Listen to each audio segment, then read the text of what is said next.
നിങ്ങൾ എന്തിന് IVF ചെയ്യുന്നു എന്നുള്ളത് നിങ്ങൾ ആദ്യം മനസ്സിലാക്കുക. ആദ്യം ഞാൻ അതിനകത്ത് പറയാൻ ഉദ്ദേശിക്കുന്നത്, ഇത് സാധാരണക്കാർക്ക് അഫോർഡ് ചെയ്യാൻ പറ്റുന്ന ഒരു ചികിത്സയാണോ എന്നുള്ളതാണ്. എന്നും എല്ലാ കാലത്തും, അതായത് നമ്മൾ തുടങ്ങിയ ചികിത്സ തുടങ്ങിയ കാലം തൊട്ടേ, നമ്മളൊക്കെ ഈ ഫീൽഡ് വരുന്ന കാലം തൊട്ടേ കേൾക്കുന്ന ഏറ്റവും വലിയ ഇത് സാധാരണക്കാർക്ക് പറ്റില്ല. സാധാരണക്കാർക്ക് ഇത് പറ്റില്ല എന്ന് പറയാനുള്ള പ്രധാന കാര്യം ഇതിൻ്റെ ഇഞ്ചക്ഷൻ്റെ റേറ്റുകളും ഇതിന് വരുന്ന പേഷ്യന് വരുന്ന സ്റ്റേ അങ്ങനെയുള്ള കാര്യങ്ങൾ കൊണ്ടാണ്. പക്ഷേ ഇന്ന് അതിനൊക്കെ ഒരുപാട് മാറ്റങ്ങൾ ഉണ്ടായിട്ടുണ്ട്. പണ്ടൊക്കെ നമ്മൾ ഈ ഹൈ ഡോസ് ഓഫ് ഇഞ്ചക്ഷൻസ് ഒരുപാട് കൊടുത്ത് നമ്മൾ ചെയ്യുമ്പോഴാണ് ഇത്രയും പേഷ്യൻ്റ് ഈ IVFൻ്റെ കോസ്റ്റ് ഡിപ്പെൻഡ് ചെയ്യുന്നത്. ഒന്ന്, നിങ്ങൾ എടുക്കേണ്ടി വരുന്ന ഇഞ്ചക്ഷൻ, പിന്നെ ലാബിൽ ആവുന്ന കോസ്റ്റ്, പിന്നെ നിങ്ങൾ ട്രാൻസ്ഫറിന് ശേഷം എടുക്കേണ്ടി വരുന്ന മെഡിസിൻസ്. ഇതൊക്കെയാണ് ഇതിൻ്റെ ഒരു കോസ്റ്റ് ഫാക്ടർ അതിനെ അപേക്ഷിച്ചിരിക്കും. പിന്നെ ഞാൻ നേരത്തെ പറഞ്ഞ പോലെ പേഷ്യൻ്റ് വേരി ചെയ്യും. ചിലർക്ക് ചിലപ്പോൾ ഇഞ്ചക്ഷൻസിൻ്റെ ലെവൽ കൂടാം. പക്ഷേ ഇന്ന് അത് മനസ്സിലാക്കേണ്ട കാര്യം, ഇന്ന് നമുക്ക് അതിനൊക്കെ ഉള്ള അവൈലബിലിറ്റി ഉണ്ട്. അതായത് നിങ്ങൾക്ക് ഇഞ്ചക്ഷൻസ് വേണം, നമുക്ക് കുറച്ച്, അതായത് മൈൽഡ് സ്റ്റിമുലേഷൻ എന്ന് പറയാം. നമുക്ക് പേഷ്യൻ്റ് ഇപ്പം കാര്യമായ കുഴപ്പങ്ങളില്ല, അവർക്ക് ഹസ്ബൻഡ് ഫാക്ടർ കൊണ്ടാണ് IVF ചെയ്യേണ്ടി വരുന്നത്, അല്ലെങ്കിൽ കാര്യമായ പ്രശ്നങ്ങളില്ല, അവരുടെ ഓവറിയിൽ ആവശ്യത്തിന് അന്തമുണ്ട്, അങ്ങനെയുള്ള കേസുകളിൽ നമുക്ക് ഇഞ്ചക്ഷൻസിൻ്റെ റേറ്റും കുറച്ചെടുക്കാൻ പറ്റും. അപ്പോൾ അത് കോസ്റ്റിന് ഒരു പരിധി വരെ അത് നമുക്ക് ചെയ്യാൻ പറ്റും. പക്ഷേ ഒബ്വിയസ്ലി മറ്റുള്ള ട്രീറ്റ്മെൻറ്റുമായിട്ട് കമ്പയർ ചെയ്യുമ്പോൾ, ഇൻഫെർട്ടിലിറ്റിയിലെ മറ്റുള്ള ട്രീറ്റ്മെൻറ്റ്സുമായിട്ട് കമ്പയർ ചെയ്യുമ്പോൾ IVF കുറച്ച് കോസ്റ്റ്ലിയാണ്. പിന്നെ ഉള്ള പ്രധാനപ്പെട്ട കൺഫ്യൂഷൻ IVF ട്വിൻസ് ഡെലിവറി. അതാണ് ഏറ്റവും കൂടുതൽ പേഷ്യൻസ് പറയുന്ന ഒരു പ്രധാനം. അത് നമ്മൾ എത്ര എംബ്രിയോ വെക്കുന്നു എന്നനുസരിച്ചിരിക്കും. ഇവിടെ പലപ്പോഴും പേഷ്യൻറ്റിനും നമുക്കും എല്ലാം, ഞങ്ങൾ എപ്പോഴും പറയുന്ന ഒരു കാര്യം, പേഷ്യൻറ്റിന് ഒരു BTSCG, അതായത് നമ്മൾ ഈ IVF ചെയ്ത് കഴിഞ്ഞ് ടെസ്റ്റ് ചെയ്ത് പ്രഗ്നൻസി ആണെന്ന് ഉറപ്പ് വരുത്തുന്ന ടെസ്റ്റ് എന്ന് പറയുന്നത് BTSCG എന്ന് പറയും.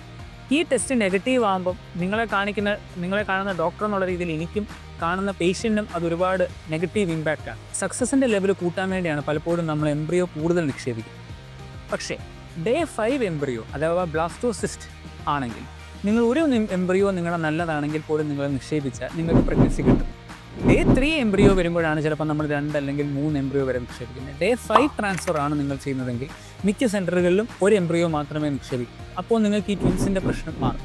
അതാണ് നിങ്ങൾ എല്ലാ കാര്യങ്ങളും നിങ്ങളുടെ ഡോക്ടറുമായിട്ട് സംസാരിക്കണം. നിങ്ങളുടെ എല്ലാ സംശയങ്ങളും, നിങ്ങൾക്ക് ഡോക്ടർ എനിക്ക് ട്വിൻസ് വേണ്ട എന്ന് പറഞ്ഞാൽ ഡോക്ടർ അതിന് വേണ്ട പരിഹാര മാർഗ്ഗങ്ങൾ നിങ്ങൾക്ക് പറഞ്ഞു തരും. വിവാഹം കഴിഞ്ഞ് ഒരുപാട് വർഷമായിട്ട് കുട്ടികൾ ഉണ്ടായിട്ടില്ല, IVF ചെയ്യാൻ താല്പര്യമുണ്ട്.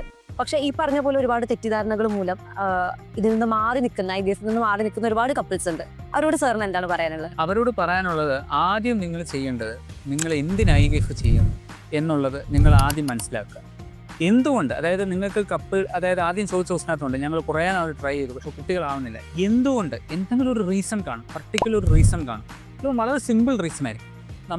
നിങ്ങൾ വിചാരിച്ച പോലെ നിങ്ങൾക്ക് കാര്യമായ കുഴപ്പങ്ങളൊന്നും കാണില്ല. അതുകൊണ്ടാണ് നിങ്ങൾ ഒരു ഇൻഫെർട്ടിലിറ്റി സ്പെഷ്യലിസ്റ്റിനെ തന്നെ കാണണമെന്ന് നമ്മൾ പറയാം.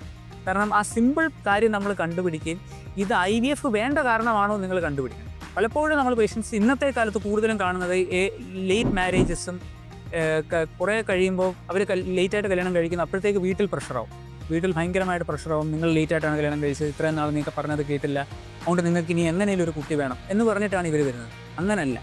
ചിലർക്ക് 36 വയസ്സും 37 വയസ്സിലാണ് കല്യാണം കഴിക്കുന്നതിനും അവരുടെ ഓവറിയുടെ പ്രവർത്തനം നോർമൽ ആണെങ്കിൽ അവർക്ക് IVFൻ്റെ ആവശ്യമില്ല. അവരുടെ ഹസ്ബൻഡിൻ്റെ സ്പേം പാരാമീറ്റേഴ്സ് നോർമൽ ആണെങ്കിൽ അവർക്ക് IVFൻ്റെ ആവശ്യമില്ല. അവർക്ക് ട്രൈ ചെയ്ത് നോക്കിയിട്ട് അതിൻ്റെ ആവശ്യമുള്ളൂ. അപ്പം നിങ്ങൾക്ക് എന്തുകൊണ്ടാണ് ഒരു ഡോക്ടർ IVF പറഞ്ഞു എന്നുള്ളത് നിങ്ങൾ ആദ്യം മനസ്സിലാക്കുക.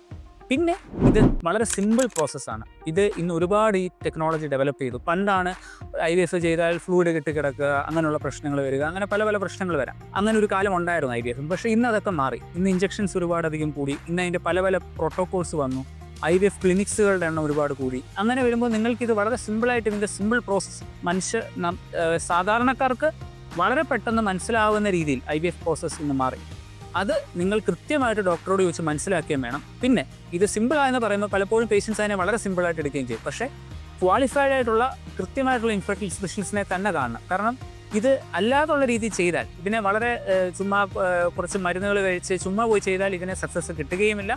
അതുകൊണ്ട് കൃത്യമായ രീതിയിൽ ഇത് ചെയ്ത് നിങ്ങൾ എന്തിന് IVF ചെയ്യുന്നു എന്നുള്ളത് നിങ്ങൾ കൃത്യമായിട്ട് മനസ്സിലാക്കി, എന്തുകൊണ്ട് നിങ്ങൾ IVF വരെ എത്തി, എന്താണ് നിങ്ങളുടെ എംബ്രിയോ, എന്താണ് നിങ്ങളുടെ യൂട്രസിൻ്റെ ആവരണത്തിൻ്റെ പ്രോബ്ലം, ഇതെല്ലാം നിങ്ങൾ കൃത്യമായിട്ട് മനസ്സിലാക്കി മുന്നോട്ട് പോയാൽ IVF നിങ്ങൾക്ക് സിമ്പിളായിട്ട് ചെയ്യാൻ പറ്റും. ഞാൻ നേരത്തെ പറഞ്ഞ പോലെ കോസ്റ്റ് കുറച്ചുള്ള ചികിത്സകൾ ഇന്ന് അവൈലബിൾ ആണ്.